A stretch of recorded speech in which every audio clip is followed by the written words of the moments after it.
Hey traders, today we're going to talk about know your stock trading vehicle that you are trading.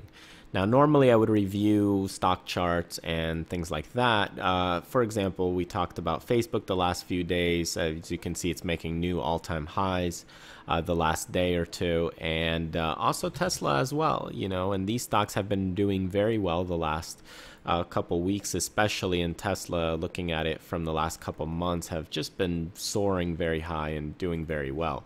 But the point of this session is not to talk about these two stocks. The point of this is for you to know and understand your trading vehicle.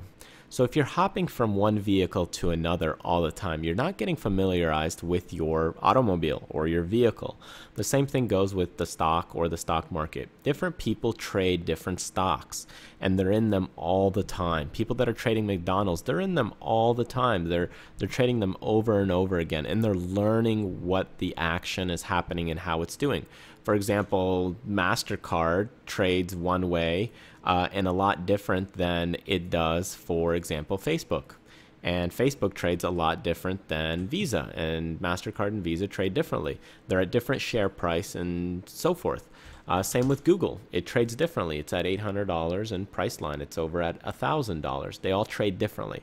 Me, for example, I don't enjoy trading Google and the Priceline only because they move very differently than a lot of the other stocks, and I usually get burned quite more often than not, unless I'm watching more of the weekly charts. Now for you, you need to figure out which are the important trading vehicles that you want to be stuck in. Just like when you choose a car, you want to choose something that either has leather or has cloth seating. You want to choose something that has, automatic windows or cranking windows. You want to choose something that you're familiar with, and you want to choose something that you're comfortable with, and you want to watch it day after day, week after week, until you get familiarized with it, until you understand the momentum that's happening within the 15-minute timeline, within the 10-minute timeline, within the hourly, what's going to happen during the news, what's going to happen during earnings. Now, of course, you can't predict the earnings. You can't predict what's going to happen, during the gaps, but you do get to see what reactions are normal and what behavior is more normal than other behavior. So for example, looking at Facebook here, let me break it down for you on the hourly. Watching this stock over the last few months, you can see it's had that stair-step pattern, and this is just something that I've been watching, and I've noticed it created this stair-step pattern. So when it broke further and further, I knew that it's another time to get in and continue the run.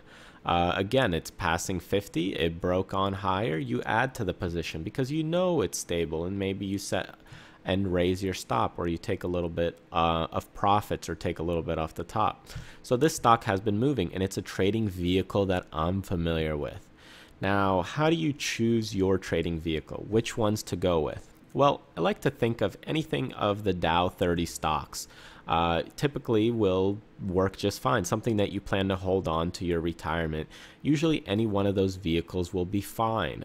You can choose anything else really, things like even Apple, a Google, a MasterCard, a Visa, any popular company, even Microsoft.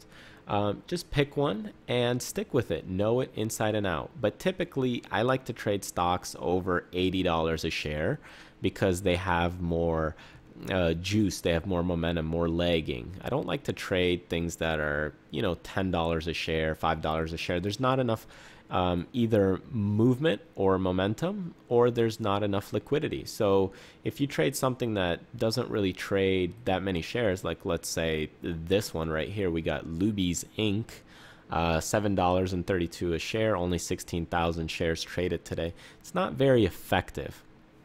Whereas if you trade Bank of America, it might be okay, $14 a share, over 89 million shares traded.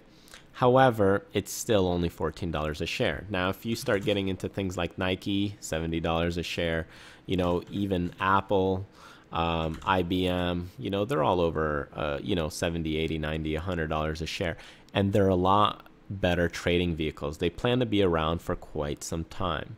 So that's a little tip and insight for you as far as which stocks to trade, and know them inside and out. Get to know them, familiarize yourself with the daily, the weekly, the monthly, and then you'll be consistent with your trades.